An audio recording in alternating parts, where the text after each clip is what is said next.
Welcome to icon news. నేను మీ పవన్ కృష్ణమూర్తి. జనసేనాని పవన్ కళ్యాణ్ ఎక్కడి నుంచి పోటీ చేస్తారో అనేది స్వయంగా ఆయన ప్రకటన చేశారు. పిఠాపురం నియోజకవర్గం నుంచి పోటీ చేయబోతున్నాను అని చెప్పి. సరే, దాని తర్వాత అక్కడ హైడ్రామా అనేది నెలకొంది.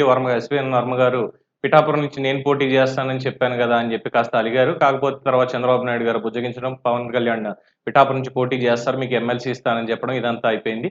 సో అక్కడికి ఒక క్లియరెన్స్ అనేది అందరికీ వచ్చేసింది. ఒక క్లారిటీ వచ్చింది. వర్మ గారు కూడా జనసేన నాయకుల్ని కలుపుకొని ప్రచారానికి వెళ్తున్నారు పవన్ కళ్యాణ్‌కి మద్దతుగా. సో అందరికీ తెలిసినటువంటి అంశమే.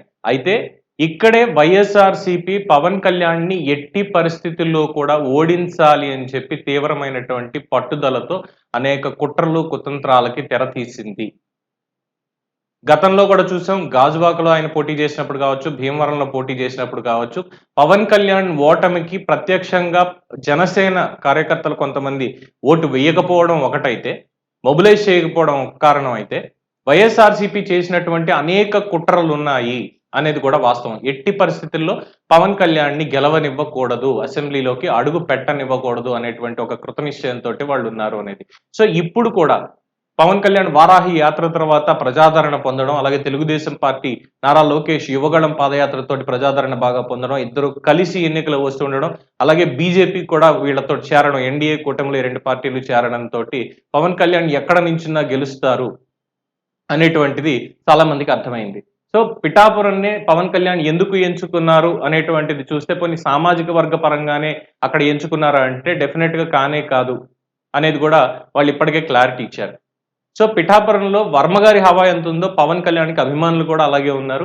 వర్మ గారు అక్కడ ఎంత చెప్తే అంతే. ఈసారి ఖచ్చితంగా వర్మ గారు గెలుస్తారు. గ్రౌండ్ లెవెల్‌లో ఆయన వర్క్ చేశారు. ఇది కాకుండా ప్రభుత్వ వ్యతిరేకత అనేది ప్రజల్లో బాగా ఉండింది.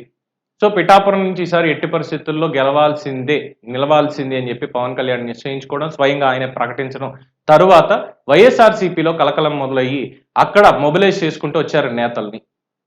సో ఇప్పుడు సరికొత్తగా అక్కడ ఉన్నటువంటి ప్రధాన మండలాలు పిఠాపురం, గొల్లప్రోలు, కొత్తపల్లి ఈ 3 మండలాల్లో కూడా సమన్వయకర్తల్ని ఏర్పాటు చేసి ఎన్నికలకు సంబంధించిన వ్యూహాలు అమలు పరిచేటువంటి బాధ్యతను ఇంకొక నేతకు అప్పగించి, ఇటీవలే కాపు సామాజిక వర్గం కోసం ఏదో కష్టపడిపోయారు, కాపు ఉద్యమం కోసం ఆయనే మొత్తం అంతా నడిపించారు అని చెప్పినటువంటి ముద్రగడ పద్మనాభం గారు వైఎస్ఆర్‌సీపీలో చేరిన తర్వాత ఆయన్ని కూడా అదే టీంలో కలిపి పవన్ కళ్యాణ్ ఓటమి కోసం ఇప్పుడు వ్యూహాలు పన్నుతున్నారని తెలిసింది.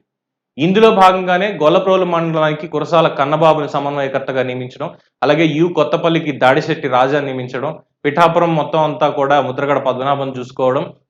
అట్ ద సేమ్ టైం ఈ మొత్తం కార్యాచరణ అంతా కూడా అక్కడ ఉన్నటువంటి ద్వారంపూడి చంద్రశేఖర్ రెడ్డి గారి చేతిలో పెట్టడం, ఎన్నికల వ్యూహాలు అమలు చేయడం అనేది గోదావరి జిల్లాల సమన్వయకర్తగా ఉన్నటువంటి పెద్దిరెడ్డి మిథున్ రెడ్డి పన్నిన వ్యూహం. సో ఇప్పటికే మత్స్యకార సామాజిక వర్గానికి సంబంధించినటువంటి వాళ్ళందరితోటి దాడిశెట్టి రాజా ఇప్పటికే మీటింగ్ ఒకటి పెట్టారు అని, రహస్యంగా వాళ్ళందరితోటి కలిశారు అని చెప్పేసి వార్తలు వస్తున్నాయి. అలాగే ముద్రగడ పద్మనాభం గారు కూడా పిఠాపురం మొత్తం నియోజకవర్గానికి సంబంధించినటువంటి కాపు నేతలతో రహస్య సమావేశం నిర్వహించారని, ఎట్టి పరిస్థితుల్లో పవన్ కళ్యాణ్‌ని ఓడించడమే లక్ష్యంగా పనిచేయాలి అని కూడా వాళ్ళకి చెప్పారని, అయితే చాలా తీవ్రమైనటువంటి వ్యతిరేకత కూడా వచ్చింది అనేది కూడా తెలుస్తున్నటువంటి అంశం. ఏది ఏమైనప్పటికీ పవన్ కళ్యాణ్‌ని ఓడించడం కోసమే జగన్మోహన్ రెడ్డి ఇంతమంది బలగాల్ని కూడా ముందుకు దింపుతున్నారు. ఎక్కడా లేనటువంటి విధంగా కుప్పం, మంగళగిరి, అలాగే పిఠాపురం ఈ 3 నియోజకవర్గాల్లో అటు చంద్రబాబు నాయుడు, ఇటు నారా లోకేష్, ఇటు పవన్ కళ్యాణ్ ముగ్గురిని ఎట్టి పరిస్థితిలో ఓడించడమే లక్ష్యంగా పావులు కదుపుతున్నారు అనేది స్పష్టంగా తెలుస్తున్నటువంటి అంశం. దానికి తగ్గట్టుగానే వాళ్ళు ఏదైతే ప్లాన్ వేస్తున్నారో దానికి విరుగుడుగా ఇక్కడ కూడా శ్రేణులు అనేవి ముందుకు వెళ్తున్నాయి. పిఠాపురం మీద ప్రత్యేక శ్రద్ధ పెట్టినటువంటి పవన్ కళ్యాణ్ అటు వర్మ గారితో పాటు ఉన్నటువంటి జనసేన నేతలు అందరూ కూడా ఎక్కడికక్కడ సమన్వయం చేసుకుంటూ ముందుకెళ్తున్నారు. ఏ సామాజిక వర్గాన్ని వదలకుండా పిఠాపురం మొత్తం ఒక్కటే సామాజిక వర్గం, కేవలం ఒకే సామాజిక వర్గంగా ఉండాలి, అది రాష్ట్ర భవిష్యత్తును కోరాలి అనేటువంటి ఒక నినాదాన్ని అక్కడికి తీసుకెళ్లి అందరిలో కూడా చైతన్యం తీసుకొస్తున్నారని కూడా తెలుస్తుంది. సో వైసీపీ ఇంకెన్ని కుట్రలు పన్నుతుంది, ఇంకెంతమంది కలుస్తారు? ఎందుకంటే ముద్రగడ పద్మనాభం గారి గురించి చెప్పుకోవాలి. ఇక్కడ పవన్ కళ్యాణ్ పార్టీ పొత్తు పెట్టుకుంటుంది అనగానే అందులో అధికారం అనేది మనకి షేరింగ్ వచ్చేసేయాలి, ఖచ్చితంగా ఇది చేయాలి అని డిమాండ్లు పెట్టినటువంటి ముద్రగడ పద్మనాభం గారు వైఎస్ఆర్‌సీపీలో చేరేటప్పుడు ఎంత భారీ స్థాయిలో వెళ్ళాలి అని చెప్పి ప్రకటన ఇచ్చారో అందరికీ తెలిసిందే. దాని తర్వాత అక్కడి నుంచి అక్షింతలు పడిన తర్వాత ఉపసంహరించుకుని బాబు నేను ఒక్కడనే వెళ్ళి జాయిన్ అయ్యి వస్తాను, ఎవరు రావక్కర్లేదు నాతోటి అని చెప్పి జాయిన్ అయ్యారు. మరి అక్కడ జగన్మోహన్ రెడ్డి గారిని ఏమడిగారు? కాపు సంక్షేమానికి ఏమడిగారు? లేదు కాపులకి మొత్తం నేనే ప్రతినిధి అంటారు కదా, కాపులకి రాజ్యాధికారం కావాలంటారు కదా, మరి వైఎస్ఆర్సీపీ కాపులకి రాజ్యాధికారం ఇస్తుందా? ఆ డిమాండ్ అనేది జగన్మోహన్ రెడ్డి గారి దగ్గర పెట్టారా, పెట్టగలిగారా అనేది కూడా ఇక్కడ పరిగణలోకి తీసుకోవాలి. సో కాపు సమావేశంలో ఏదైతే రహస్యంగా జరిగిందో అక్కడ కూడా పద్మనాభం గారికి ఇవే ప్రశ్నలు తలెత్తాయి. ఇవే ప్రశ్నలు అడిగితే చెప్పలేక సర్లే ఏదో ఒకటి అయిపోయింది అన్నట్టుగా కానిచ్చేసి వెళ్ళిపోయారు అనేది అంతర్గత సమాచారం నుంచి తెలుస్తున్నటువంటి అంశం.